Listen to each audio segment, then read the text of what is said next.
A second day of protests took place outside the Leavenworth Cafe in downtown Omaha yesterday. Organizers of the protest say they're responding to some racist posts by the son of the cafe owner and what he shared on Facebook. The protesters also have issues with a menu item named after a Confederate general. 3 News Now reporter Sydney Gray has the latest on the protests and the changes organizers want to see. We're here to show them that we see them. We are outing racism. We're putting it in public. We're noticing, and we need change. For the second time this weekend, a group of protesters gathered outside the Leavenworth Cafe. Coming from the owners of a place that we support very well, it just doesn't sit well with us. We cannot trust a racist company to make our food. Organizers Isaiah Calloway and David Mitchell claim a current employee made several racist posts on Facebook. The biggest issue we have is with the Facebook statements that was made by the owner, Tony III, saying,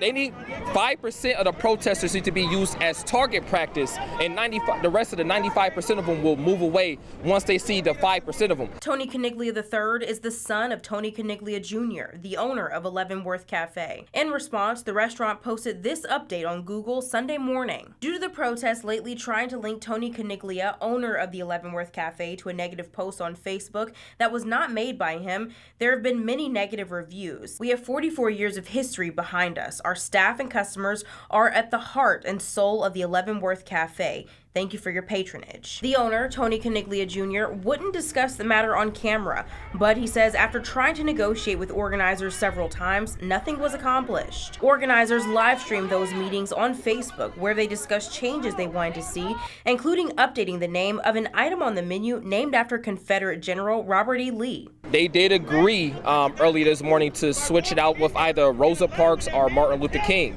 They also did agree to make a public apology for the racist comments that they made on Facebook. Organizers also asked the owner to make a donation to the Malcolm X Foundation, but when we reached out to the foundation, they said they didn't want to be associated with that protest. But for those at the demonstration, the issue is larger than a Leavenworth Cafe.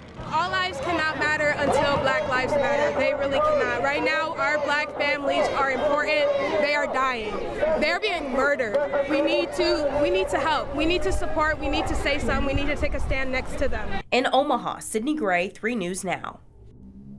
The cafe typically closes at 3, but closed early due to that protest. And police were on the scene and eventually escorted customers and employees to their car when they left the building.